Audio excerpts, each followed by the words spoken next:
Welcome to Merschman Seeds Cup of Joe. On this episode, here's some exciting yield results from farmers harvesting ultra-early Merschman wheat.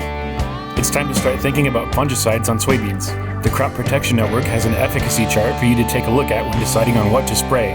Big market moves are coming in the future. Make sure you're aware of what's to come.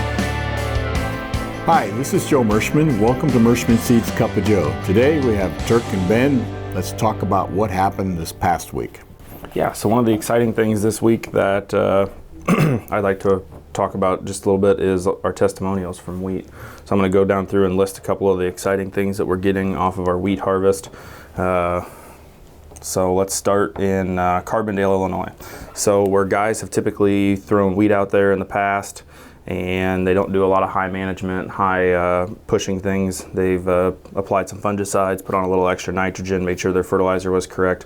A lot of 75 to 85 bushel matty that's being pulled off in the Carbondale, Illinois area. Also had a customer that was extremely surprised because he bought some KD15, and his KD15 in that general vicinity came off 2.5 weeks earlier than what everybody else's wheat was coming off. Still yielded really well. He was like, ultra early, right? Ultra early. Why am I cutting wheat before everybody else? Why is my stuff done? So yeah, that's the advantage of the ultra early. He's already got his double crop beans put in.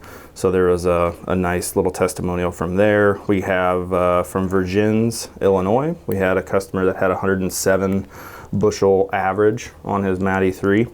Hope, Indiana, we had some 124 bushel field average for some Matty 3 that came off. So Matty's pretty hot to trot in a lot of areas. There were actually spots in that field. We got some yield monitor pictures of 143 bushels an acre. I saw that picture and I wrote back, I said, I've never seen a yield monitor wheat yield that high ever in my life. And I've been around wheat a long time, and the new wheats that we have right now with the management that you combine with it, I mean, they have a lot of yield potential. Yep. And I know a lot of farmers kind of got away from wheat because we were fighting scab for years. Well, we've got the scab thing a little bit better under control, and also we've got the stripe rust now, and we got good disease packages, and better standability, shorter stance, so we can get a little more nitrogen out there. And again, these ultra earlies make it possible to double crop, all the way into Iowa. Yep. Even $10 wheat, that works. Even $7 wheat, that works. $6 wheat, you could still make that work. And we're using the ground that's not suitable for good corn ground, and getting with the double crop. I'm sure they're grossing as many dollars per acre between those two crops potentially this year than a really good corn crop. Yep. So that kind of leads us into our new Binti 12. Is one of our ultra early lines, and we had 3 fields of that come off this year. And keep in mind, these are sand to black sand, so very hard to raise high yielding soybeans and high yielding corn because these fields don't have pivots. But you're talking one field came off at 76, the other field came off at 82. And this last field, while we're actually filming Cup of Joe, I don't have the totals because I don't have the net from the truck, but it's going to be at least 90 plus bushel per acre. Wow. on our Binti 12 ultra early. And they started harvesting that. They could have, if they had a big enough combines and however everything worked, that could have came off in Lee County, Iowa on June 20th, 2022. Yeah, and I told you guys that the earliest I've ever seen wheat come off in this county was June 20th. And that was back in 1988. Complete blown out drought, 1988 was. So, everything died early. And, normally our normal wheat harvest around here is July 4th, somewhere plus or minus a day or two. So we're not in a full-blown drought and have something that early. That's going to work for farmers around here to do a double crop and make this thing work. Yep, there's always that tension, and it's fun because you have a lot of confidence in a product when you're bringing it to market, but with that waiting for those final results is always kind of there's a little bit of anxiety when you're waiting to see what they're coming off as. And when we have a product like this Binti that I think is even a few days earlier than what our KD15 is, and being able to keep up with that KD in yield, that's pretty exciting news. So the other thing too with wheat is it can spread your workload out too. I mean, not in the fall necessarily, but in the spring it can. In other words, if you got a field or two of wheat, that's one less field you have to plant in the spring. And I know this, it seems like every spring it's getting harder and harder to get the crop in. Yep. Yep. And the wheat, you can always adjust nitrogen based off the weather that you got to be able to manage through some of those wetter springs. But a lot of really, really nice things. I'm really excited about the Binti 12. It'll be available in limited supply for this year, but for next year, we'll be full-blown ready to roll with that product. The Mexico, Missouri, we had some 93.5 bushel per acre KD15. That is the other ultra early that we just talked about. Pretty happy grower. Yeah, and I think, a lot of farmers kind of backed away from KD15 a year ago because we had a late frost, if you remember, a year ago, and it affected, or late frost does affect the ultra earlies. That's one of probably the only negative, but that doesn't happen very often. But these ultra earlies are yielding quite well with the mediums and full seasons, and contrary to what some folks think. Yep, and then we got one of our first test plots came off for our variety trials and testing, and there's a lot of 75 to 80 bushel wheat that is not managed with fungicides, that is not managed with foliar products. So, throw another 10 to 15 bushel on that. You could probably had, because of fungicides and a little bit different management, you could have had close to 100 bushel wheat coming off of our varieties that we're testing and looking at for next year. There's no question about it. This spring was cool, and that does favor wheat development. And this is one of the reasons why we have such a great wheat year this year, is because we had a very cool spring. And test weight's been phenomenal.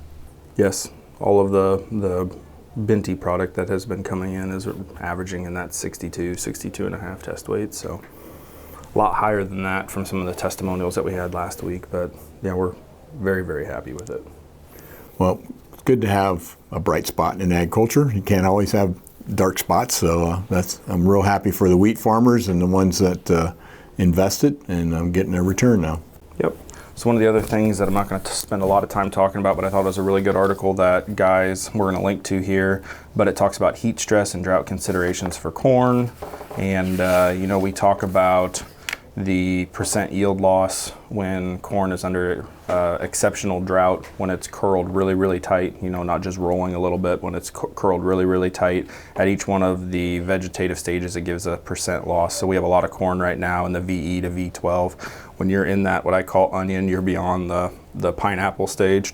When you're in that onion stage, you can expect, 1 to 3% yield loss per day that it stays in that direction. So I know there's a lot of corn that's in drier conditions. We had a lot of heat last week. There's a lot of news talk about the flash drought that was potentially happening because of 100+ degree temperatures and not super amounts of soil moisture going on out there. But then that article also goes on and talks about daily water use. So if you're looking at any weather station, it talks about evapotranspiration and how much water is available. Iowa State has a mesonet network. All the states do if you look into it.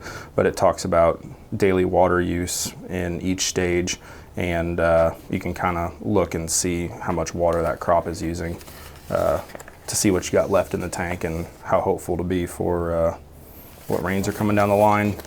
Last question that I'm starting to get, everything's progressing quite quickly. Guys are starting to think about fungicides on soybeans because longest day of the year, June 21st, was this past week.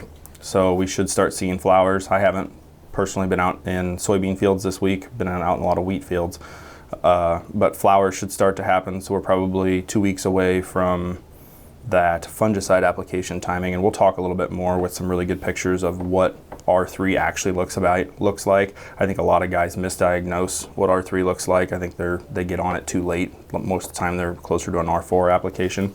But if you're getting ready to order some of your fungicides, the Crop Protection Network has a awesome Efficacy page. If you Google Crop Protection Network, and we'll also put the link up if you wanted to look at it here, but it breaks down all of the individual trade names for the fungicides and tells you what's in them. So if you can't get your number one thing that you've heard advertised or something that you've used in the past, you can go back to this efficacy chart and look at the different products and what's all out there and what you're potentially targeting. What I will say is in stressful conditions, any product that has a strobilurin reduces stress levels in the soybean. We've talked about it before. But if you get a strobe in that mix, a strobilurin product, a lot of times you can see yield differences if you're bordering on stressful heat and drought conditions, along with the added benefit of controlling some of the diseases out there. But the strobe is the one that is the plant health benefiter. So the soybean yield potential is not determined yet. As you know, it's rain during pod fill. So we were just talking about that before we started recording today, and how some of the areas last year were in full-blown drought this time of year in Iowa, and ended up with record high yields. It rained in August, so still a long way to go on this crop. take care of it. Yep. So that's what I had for this week. A lot more to come. Well, Turk, what do you have for us? Well, I was going to talk, first of all, I was going to talk about the markets. Took a big dive this week, pretty much all week, into the quarter, into the month. Traders are squaring up ahead of the USDA report coming out next week. And so, and we've talked a lot about the middle of June 15th is really the time to be done marketing all of your last year's crop, and that'd been really good to have done that if you haven't. But I know there's a lot of there's another thing. There's a lot of basis contracts out there, and those basis contracts are coming to the end of their period, and now a lot of farmers are just saying, I'm just going to go ahead and price it now, and I'm happy with the basis, but I'm going to go ahead and price it. So I think that's puts additional pressure on the market as well. But as we know, the forecast, the trade was looking at the forecast, and the forecast has cooler weather and rain in it for the next 10 days.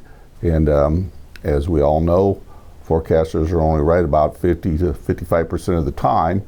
And so that's a pretty big bet. But a lot of things came together. The Fed raised the interest rate 0.75%, also kind of started things moving the other way, and the talk of recession and a lot of different factors. Wheat harvest too. Wheat harvest coming on, and again, a lot of these guys are taking wheat right to market, right out of the field, which you'll take advantage of the opportunity when it's there. So there were a lot of things came together that caused the markets to go down, but we still have a long ways to go here to finish this crop. We're what, 3 weeks away from the peak pollination period, at least, Ben, for corn. We're about 2 weeks behind. And so the forecast that comes out next weekend, or the long weekend of the year, and typically this is how it always goes, is going to be the one that's going to make or break what happens after 4th of July. And so I think that's, a lot of people are getting positioned for that to happen. So there's going to be fireworks to come yet, for sure.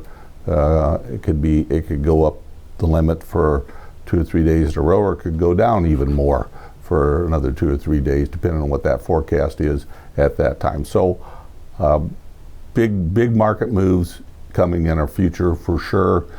So stay tuned for that. Another thing that I wanted to talk about is this week, the Biden administration changed a Trump era definition, where he changed the wording for endangered species habitat, and from critical to I can't remember what the word was, but anyway, it's kind of a broader definition.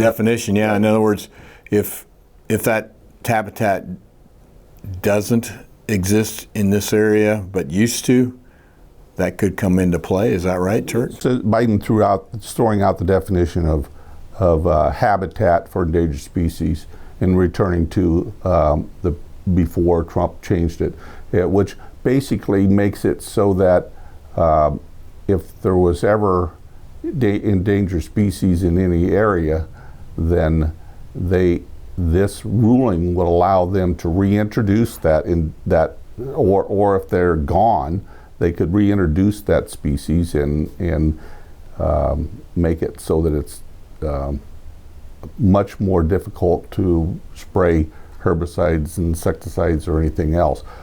Why is this a big deal? Because, in my opinion, because Enlist herbicide has underwent the endangered species review. Dicamba has not yet, and so that's coming the fourth quarter of this year, and this could make a major impact on the restrictions on spraying dicamba, in my opinion. Yeah, it's just going to be another hurdle. For all herbicides. Yeah, for everything. I mean, fortunately, Enlist herbicide got through it, and as you know, there was some restrictions, and they reduced those restrictions. So it's going to be another challenge again for farmers and for trying to use products that it makes it really tough on anybody that's trying to bring herbicide to market on what are the rules that I got to go by, because if every administration keeps changing the rules, it makes it really tough for anybody to want to do it at all. So that's going to be the issue. Keep an eye on that one. Mm-hmm. Anything else, Dirk? Nope. Okay. Well, it's summertime, right? Officially summer this week, And so I thought, well, maybe we should try to focus on some summertime corny jokes, So, okay. What does the sun drink out of? What does the sun drink out of? Sunglasses. Okay. Okay. That's kind of funny, I think. Okay, now this one here, think about this one. When do you go at red and stop at green? When do you go at red and stop at green? When you're eating watermelon. Yeah. Yeah, that makes sense, right? Yeah. All right, one last one. What do you get when you combine an elephant and a fish? An elephant and a fish, when you combine them. Swimming trunks. Yeah. Nice. None of them did anything for you. Well, last one was okay. Okay, last one maybe. Okay.